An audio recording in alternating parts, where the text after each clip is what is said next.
სტუმართ მასპინძლობის სტანდარტები თბილისსა და საქართველოს რეგიონებში შემოდგომაზე დედაქალაქის სტუმართ მასპინძლობის კონფერენციას უმასპინძლებს.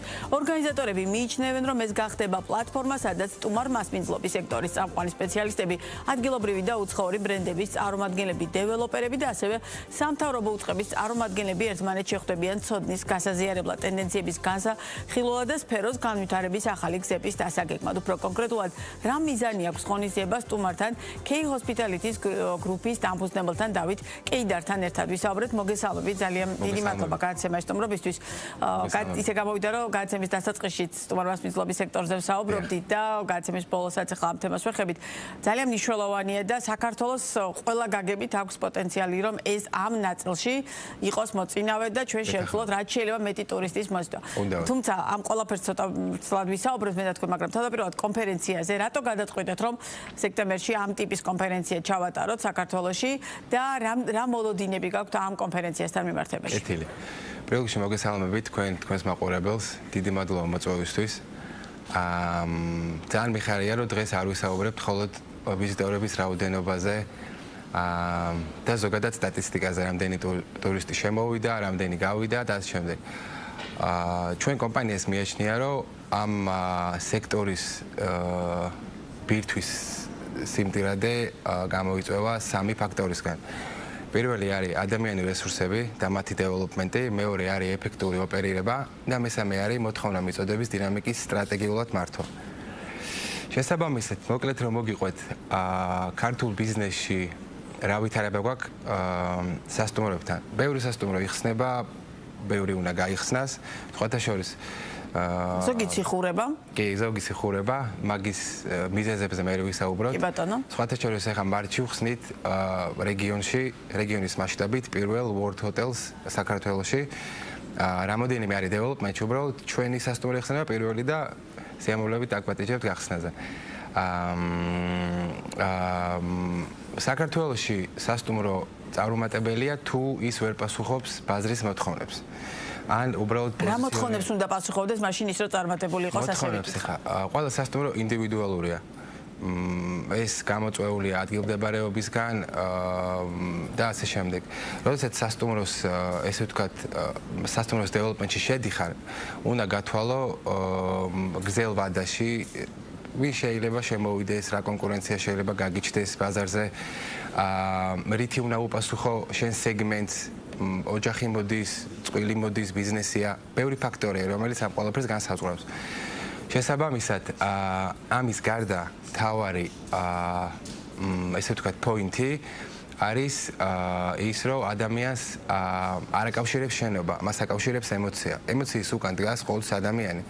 და ჩვენ ანუ ვინ ხვდება მას? კი, ჩვენ და ეს საოპერაციო ჩვენმა გუნდმა უბრალოდ ამდენი გამოცდილებიდან გამომდინარე ეს ყველაფერი დავინახეთ, რომ ეს საოპერაციო გუნდი ქმნის ამინდს. ეს გუნდი ბოლოს ასახავს შენ ბრენდს და რამდენად იზრდება პროცენტულობა იმის, რომ ეს სტუმარი მაშინ მივყვეთ არმიდერულად ახლა და კარგ ნაწილს შეეხეთ. ანუ რეალურად დღეს გვაქვს პრობლემა ერთის ხრივ ადამიანებში, კადრებში. გვაქვს მომსახურება პრობლემა უბრალოდ გამოწვევა რეალურად რას ვახვედრებთ, ანუ ის ემოციას როგორ ვუქმნით, ანუ ის გარემო რომელშიც ის შემოდის როგორია, გვაქვს თუ არა პოტენციალი რომ დაუშვათ ეს შეიცვალოს და ის სასტუმრო რომელსაც ახლა თქვენ საუბრობთ, სად იხსნება, საინტერესოა, რადგან ახსენეთ, ამიტომ აუცილებლად გითხავთ, სად იხსნება და რა ტიპის კონცეფციაზეა და ვიზია რეალურად გათვლილი, იმიტომ რომ ჩვენ გვაქვს ამბიცია რომ მოვიზიდოთ ტურისტები ბევრი ქვეყნიდან, არა მხოლოდ ევროპიდან, აზიიდან, ინდოეთი, კალთის ქვეყნები, მაგრამ თქვენი შემთხვევაში დაუშვათ აქცენტს ვიზია აკეთებთ. ეხლა მოგიყვებით ამ სასტუმროს შესახებ. როდესაც გეგმავდით ამ სასტუმროს, ბათუმში ვიცით, რომ დეველოპმენტი ჰაი პიკშია და ადგილიც აღარ არის რო აშენო. შესაბამისად, ბორჯომი ეხლა ვითარდება. როდესაც დავიწყეთ ამ სასტუმროს განხილვა გზელ ვადაში, გავითვალისწინეთ ადგილობრივი კონკურენტები და შესაძლო მოწინააღმდეგეები. Best Western-მა იყიდა ახალი ბრენდი World Hotels-ი, რომელიც არის ზუსტად ემოციაზე დაყრდნობილი ბრენდი. შესაბამისად, გადავწყვიტეთ, რომ ზუსტად ეს ბრენდი შევგექმნა იქ ბორჯომში. ექნება ყველანაირი ინფრასტრუქტურა, რაც სტუმარს ჭირდება, სპა, საუნა, ჯიმი, მიტინგი, აი რაც ყველაფერი ჭირდება. მაგრამ თავარია, რომ იქ ქმნით ანუ ადამიანთან ემოციურ კავშირს. ამას მე ხო, ბორჯომი არის ის ადგილი, სადაც ეს ემოციური კავშირი შეიძლება რომ ძალიან კარგად შეიქმნას, მაგრამ ბორჯომში ამ სეგმენტს რეალურად სხვილი კონკურენტები გეყოლებათ, ხო? ანუ არ გეყოლებათ მარტივი ნაწილი.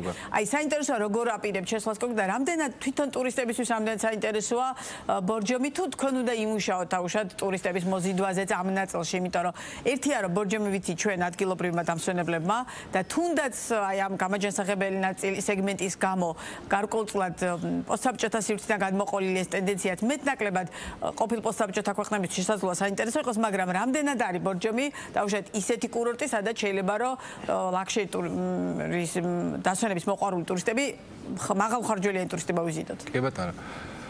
ბორჯომს ამდიდრებს რამდენიმე ფაქტორი. საზღვარი გვაქვს რამდენიმე ქვეყანასთან ახლოს ბორჯომთან, ასევე თბილისთან ახლოს არის. ბორჯომიდან შეგვიძლია რამდენიმე დღიანი ტური გავაკეთოთ ბაკურიანში, ვარძიაში, ტურიზმის მიმართულებით თვითონ ბორჯომიც საინტერესოა. თავისი მიწისქვეშა წყლებიდან გამომდინარე და ბევრი ფაქტორიდან გამომდინარე, შესაბამისად ჩვენ არ დაგვჭირდება დიდი ჩართულობა, რომ სტუმარი მოვიზიდოთ. მთავარია ინფრასტრუქტურა შეიქმნას უფრო მეტი. კი, სასტუმროები შენდება, მაგრამ ჩემი აზრით ამ სასტუმროების შენებასთან ერთად უნდა განვითარდეს იქაური რეგიონიც. ეხლა მოკლედ მინდა რომ ჩვენი კომპანიის შესახებ მოგიყვეთ რა, რას ვაკეთებ და რატო ვაკეთებთ ამ ღონისძიებას.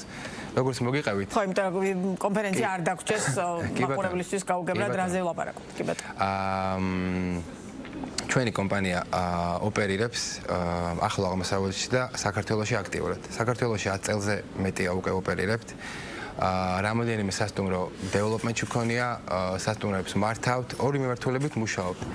არსებული სასტუმროს ოპერაციების ოპტიმიზაციას ვახდენთ, ან ახალი სასტუმროს დეველოპმენტ. დეველოპმენტში რა შედის? საერთაშორისო ინვესტიციის მოზიდვა, საერთაშორისო ბრენდების შემოყვანა, მენეჯმენტი და ბოლოს რეპორტინგი, რაც ჭირდება თვითონ ფლობელს, რომ თავისი სარგებელი მიიღოს. ეხლა რაც შეეხება ჩვენ კომპანიას კონფერენცია დავგეგმეთ დიდი ხნის წინ. უბრალოდ რაღაც ფაქტორებმა შეგვიშალა, შესაბამისად ჩვენ გადავწყვიტეთ, რომ აი რეგიონში უფრო გვიჭირს საოპერაციო სტაფი. ჩვენ თუ მათზე ვიზრუნებთ, შესაბამისად საოპერაციო ნაწილი უკეთესად მოემსახურება სტუმარს და სტუმარის კმაყოფილი გავა. 19-20 სექტემბერი არის ის თარიღები, როდესაც ჩვენ რამოდენიმე რეგიონიდან ჩამოყავს უფასოდ რომ ამ კონფერენციაში მიიღოთ მონაწილეობა, კი ბატონო. მოდი, მაშინ ესე გავყოთ. 3 დღიანი კონფერენცია. პირველი დღე იქნება სუფთა ნეტვორკინგი, ჩვენი კომპანიის წარდგენა. მასპინძლობთ ტოპ მეორე უნივერსიტეტს სტუმართ მასპინძლობის სექტორში ლეროშეს, რომელიც არის სომეთის ჯგუფი. ასევე აქ დაგიმატებთ, რომ ჩვენი კომპანიის ყველა წარმომადგენელი მათი მაგისტრია. ასევე მე ვარ ETA Sigma Delta-ს წარმომადგენელი და საერთაშორისო მოლაპარაკებებში და ესე ვთქვათ კონსულტაციებში მონაწილეობ ხშირად. იქნებიან ადგილობრივი და საერთაშორისო სასტუმროს წარმომადგენლები, კერძო სექტორი, სამთავრობო სექტორი იქნება, ტურისტული კომპანიები და გვექნება 4 პანელური კითხვა. რას მოიცავს ამ? პირველი არის მდგრადობა, მეორე არის სტაფის shortage, ესე ვთქვათ, დეფიციტი. მესამე გვაქვს რა ქმნის ქართულ სტუმართ მასპინძლობას, ჩვენი კოდია სტუმართ მასპინძლობა და მაგაზე ვისაუბრებთ, როგორ შეიძლება გავაღვიძოთ ეს ყველაფერი ჩვენში.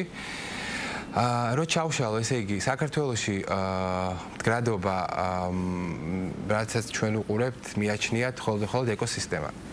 ეს შედგება ინგლისურად კაი ტერმინია triple P-ს ეძახიან people, profit, planet. ესე იგი, ხალხი, სამყარო და მოგება. თუ შიდა სივრცეში ხალხი იქნება კმაყოფილი, ჩვენ მივიღებთ ეფექტურ ბიზნესს, ბუნება გვეუბნება პირდაპირ, რომ გამომიყენე და უკეთესად ვიგრძნობ თავსო. და მესამე ის, რომ ამ ფაქტორების გათვალისწინებით მომგებიანობა უფრო ეფექტურია და ხარჯიც ნაკლებია. ეს სამი ფაქტორის ჰარმონიაში მოყვანით წარმატების მიღწევა და გარდაუვალია. გაქვთ მოლოდინი, რომ აი ამ კონფერენციის შედეგად ამ კადრების პრობლემა, რასაც ქვია, ამ ნაწილზე მეტი ყურადღება იქნება გამახვილებული და თუნდაც მეტი ინფორმაცია იქნება ხელმისაწვდომი. ეს იყო პირველი დღე. მეორე მესამე დღეს ესე იგი ჩამოყავს რეგიონალური დირექტორი ამ უნივერსიტეტის და ერთი ექსპერტი, რომელიც ჩაუტარებს მეორე მესამე დღეს 100 დასაქმებულს უფასო მასტერკლასს. მასტერკლასები იქნება front office-სა და housekeeping-ში ძირითადად. გადავცემთ დასწრების სერტიფიკატებს. ძირითადად გაივლიან სატელეფონო ეტიკეტს, როგორ გააფორმონ რეზერვაცია, რა მანძილზე უნდა გაუსწორონ თვალის სტუმარს. ბევრი სტანდარტია, ეხლა რომ დავიწყოთ, შეიძლება ვერ დავამთავროთ. გასაგები. და ჩვენი საუბრის ბოლოს თქვენ სფეროში განსაკუთრებით ბოლო პერიოდში გააქტუალურდა ციფრული ტექნოლოგიების და ამ მიმართულებების შემოტანა. ამ შემთხვევაში დავუშვათ, რამდენად ფეხს უწყობთ აი ამ ტენდენციას, იმიტომ რომ ეს არანაკლებ მნიშვნელოვანია ყველაფერი იმასთან, რაც ახლა ჩამოთვალეთ ბუნებრივია. ეგ არის სხვათა შორის მეოთხე პანელური კითხვა, რომელიც უბრალოდ დამავიწყდა. აქ ორი მიმართულება. ერთი რა დონეზე უნდა იხმაროთ ციფრული ტექნოლოგია, რომ სტუმარის კომფორტი არ დაარღვიო, იმიტომ რომ გინდა არ გინდა ბოლოს ზოგს პირიქით, ანუ ძალიან უყვარს სასტუმროში ხალხთან ინტერაქცია, ლაპარაკი, ყავის დალევა. მეორე, ეხლა ხედავთ, რომ ძალიან დიდი ბრენდები შემოვიდა საქართველოში. რახან დიდი ბრენდი შემოვიდა საქართველოში, ეგ იმას ისევს, რომ საქართველოს საინტერესოა. მრავალმილიონიანი პორტფოლიოს კომპანია ტყუილა აქ ფულს არ ჩადებდა თავისი ბრენდის ლოიალურობაში ეჭვმეპარება. შესაბამისად, ტექნოლოგიები მათ მოყვებათ, ესე ვთქვათ რა. არის ადგილობრივი სასტუმროები, რომლებიც იყენებენ სისტემებს, არის revenue management-ის სისტემა, არის CRM-ი, ბევრნაირი სისტემა, მაგრამ არის რამოდენიმე სასტუმრო, რომელიც უბრალოდ არ იყენებს ამას. ჩვენ ამ პანელში მოუყვებით პოტენციურ, ესე ვთქვათ, მოხმარებლებს, რას მოუტანთ მათ სისტემის გაძლიერება სასტუმროში. შესაბამისად, მგონი საინტერესო იქნება, თვითონაც მოისმენენ, იქნება საინტერესო სპიკერები და მაგრამ ძირითადი აქცენტი კეთდება იმაზე, რომ ჩვენ გვინდა ეს რეგიონის საოპერაციო გუნდი, ესე ვთქვათ, წინ წავწიოთ, მათზე ვიზრუნოთ და გავხადოთ მომავალი ლიდერები. ძალიან კარგი განაცხადია, რომ სწორედ რეგიონების აი ამ კადრების ნაწილზე და ამ გუნდზე ზრუნვა არის ერთ-ერთი მთავარი მიზანი ამ კონფერენციის და აუცილებლად ბუნებრივია ბიზნეს პარტნიორი გააშუქებს ამ კონფერენციას, წარმატებებს გისურვებთ და კლავაც გიმასპინძლევთ ბიზნეს პარტნიორის პირდაპირ ეთერში. მადლობა დიდი.